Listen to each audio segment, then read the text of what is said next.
Y lo que les comentaba, pues el mercado está en máximos históricos el día de hoy. Después del sell-off de la semana pasada, rebotaron sobre las medias de 50 días, tanto S&P 500 como Nasdaq, y el día de hoy los tenemos en nuevos máximos históricos.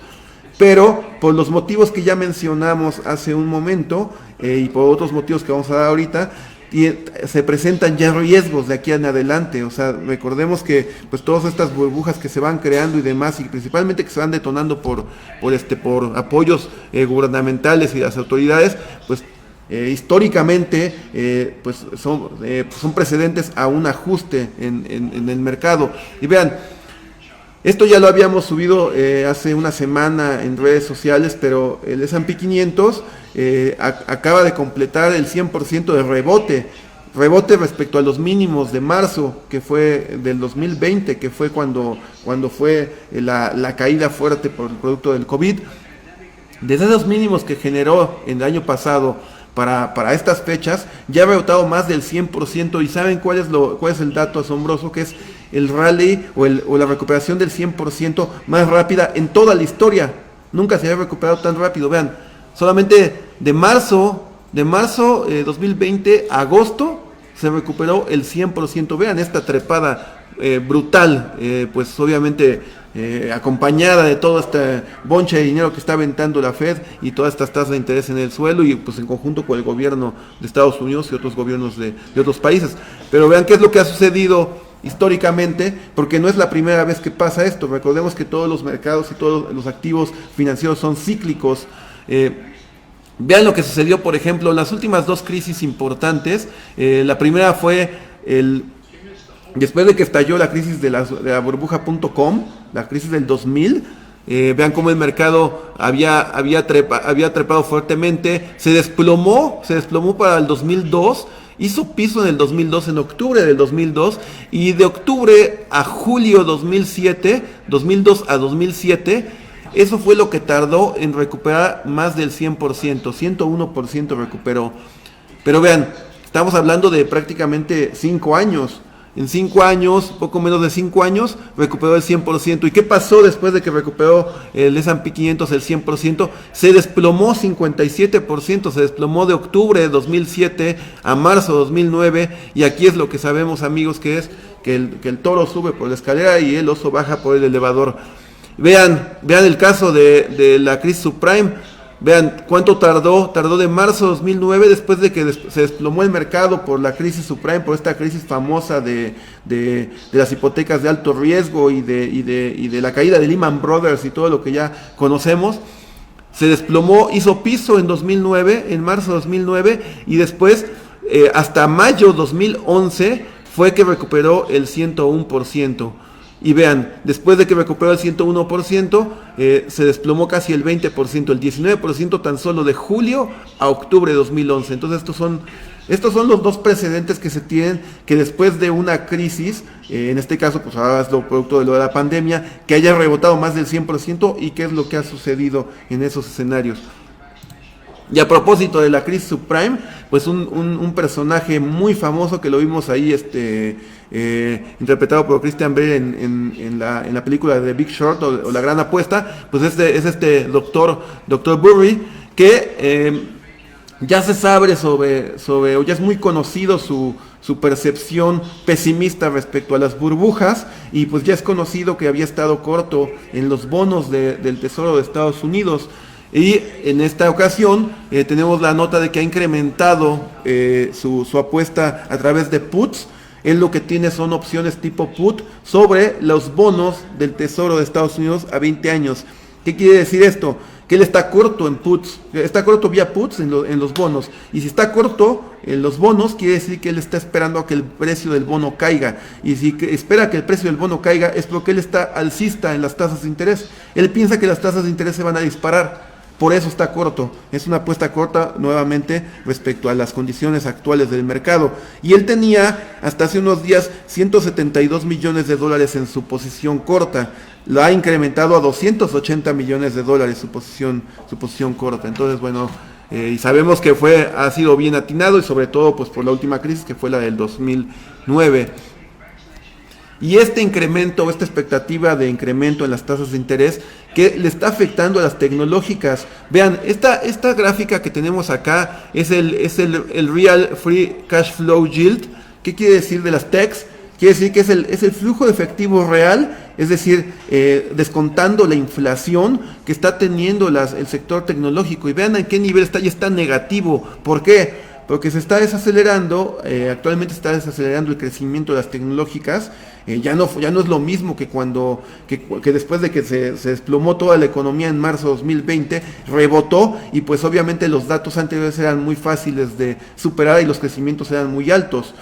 Actualmente los hábitos del consumidor ya empezaron a cambiar nuevamente, y la gente está saliendo y está comprando, digamos así, de manera tradicional, están reduciendo el crecimiento de de todas las tecnológicas que pues son ventas online, streaming y demás, y ese flujo efectivo que se está reduciendo se está volviendo negativo como ese porcentaje, descontándole una vez que le descuentas la inflación, porque por el otro lado pues la inflación se está disparando por todo lo que ya hemos venido comentando.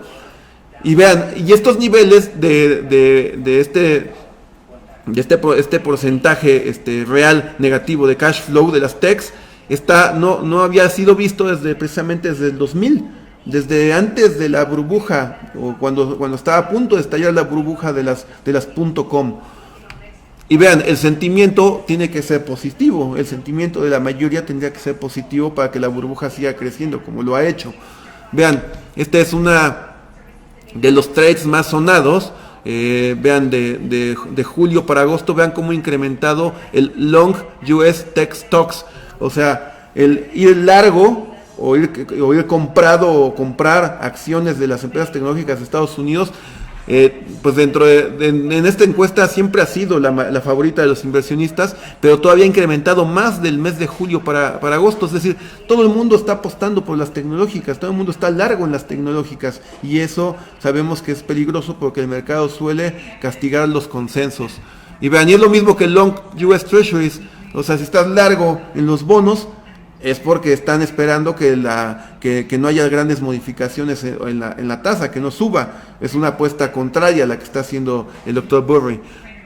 Y vean, ahora, ¿cuál es el riesgo del mercado? Pues hemos estado hablando precisamente del Nasdaq. ¿Por qué? El S&P 500 está en máximos históricos, pero mucho de ese desempeño se debe a su componente tecnológico. El S&P 500 tiene un componente tecnológico. Entonces, es el Nasdaq. ¿Y el Nasdaq quién es? El Nasdaq son las famosas FANG. Que las FANG, que son todas estas de Facebook, Amazon, Apple, Netflix, Google, Microsoft. Ya hablábamos la semana pasada cuál es la importancia de las FANG en el S&P 500. Vean, estas empresas, que son estas 6 empresas, representan el 25% de todo el S&P 500. De las 500 empresas, el 25% es acaparado solamente por 6 empresas. Entonces, evidentemente, si hay una desaceleración, o se espera una desaceleración que los propios reportes trimestrales por ejemplo, de Amazon, el último trimestre, reportó ya un crecimiento menor, una tasa de crecimiento inferior a la de trimestres anteriores. Y dijo que la tasa de aceleración iba a disminuir también. O sea, es lo que esperan, que es un menor crecimiento, que es lógico, porque lo que les comentaba, de que ya está habiendo menor demanda por este tipo de servicios. Entonces, eso es una desaceleración en las techs, en las FANG en específico, provoca una caída en el Nasdaq, y una caída en el Nasdaq o el sector tecnológico, pues afecta directamente al S&P 500. Y tenemos finalmente ¿cuál es la estadística, o cuál es el desempeño histórico, cuál es la temporalidad del S&P 500 en los últimos 50 años, tomando en cuenta solamente los años postelectorales que ya hemos venido comentando? La tendencia, naturalmente, es que el S&P 500 haga techos, entre mediados y finales de agosto, que estamos ahorita por esas fechas. Todavía nos falta un par de semanas para que termine, pero vean, para finales de agosto, inicios de septiembre, el S&P 500 suele hacer techo y después históricamente vienen episodios de volatilidad con sesgo a la baja en el S&P 500 entre agosto, finales de agosto, todo septiembre y parte de octubre para estacionalmente tener un rally de finales de octubre o mediados de octubre hasta diciembre, el rally de Santa o el rally navideño que todos conocemos. Vean, otra situación es el interés corto que hay en el S&P 500. ¿Qué quiere decir esto? Es qué porcentaje de acciones está siendo shorteada o cuántas acciones del S&P 500 están en corto o se están pidiendo prestadas para ir en corto. O sea, en otras palabras quiere decir que entre más alto sea este porcentaje que estamos viendo acá, quiere decir que mayor parte de las acciones que cotizan en el S&P 500 está siendo shorteada, es decir, están buscando pedir las prestadas para irse en corto, o sea, es pesimista el sentimiento entre más alto sea pero entre más bajo se entendería que es optimista, porque quiere decir que nadie está yéndose corto y porque todo el mundo tiene una expectativa de optimismo. Pero ese optimismo es peligroso porque lo que les comentaba, cuando hay mucha complacencia o el mercado, los inversionistas en general están muy complacientes, muy eufóricos, muy confiados, es cuando suelen venir esas caídas. Y vean, nuevamente ese nivel del 1.5 de interés corto en el S&P 500 pues es muy similar al 1.5 que registró precisamente en el 2000, antes de que explotara la burbuja de las .com. Finalmente, ya viendo con un poquito más de detenimiento, dos indicadores que es la volatilidad, el VIX y ahorita les vamos a mostrar el Nasdaq. Vean, en los últimos 31 años, en años postelectorales, vean qué es lo que sucede. Vean, todas estas dos líneas, este rango es el mes de agosto. Y vean cómo el VIX presenta un sesgo a la alza. Actualmente estamos en esta línea morada. Ya tendría que haber subido el VIX, pues el VIX está menos 7% en lo que va del mes. Y siendo que en los últimos 31 años, en años similares a que es postelectoral, ya tendría que tener un rally en todo el mes. Y por el otro lado, estadísticamente también, históricamente también, en los últimos 35 años, vean cómo ha sido el desempeño del Nasdaq en el mes de agosto, con un sesgo a la baja. Entonces, ahorita el mercado está siendo complaciente, pero la estadística y la probabilidad, dependiendo de esto histórico, pues está en contra, junto con los otros factores que acabamos de comentar. ¿Qué oportunidades de inversión se pueden venir con este ambiente de alza en tasas o con este ambiente de que ya comiencen con el tapering? Pues definitivamente sectores que se pueden beneficiar del alza de tasas son el financiero, los bancos. Imagínense todo el dinero que ya colocaron los bancos en créditos y lo colocaron a cero interés, no cobran básicamente o cobran un costo muy bajo. Toda esa gente ya tiene préstamos. Ahora que las suban las tasas de interés, esa gente va a tener que pagar más interés, va a tener que empezar a pagar intereses, lo cual va a beneficiar directamente a los bancos porque van a tener pues mayores ganancias. Entonces, por eso es que hemos estado muy optimistas en el XLF y en el FAS. Y es un sector que se espera que le vaya bien, o sea, digamos, más defensivo aún en un escenario de volatilidad del mercado.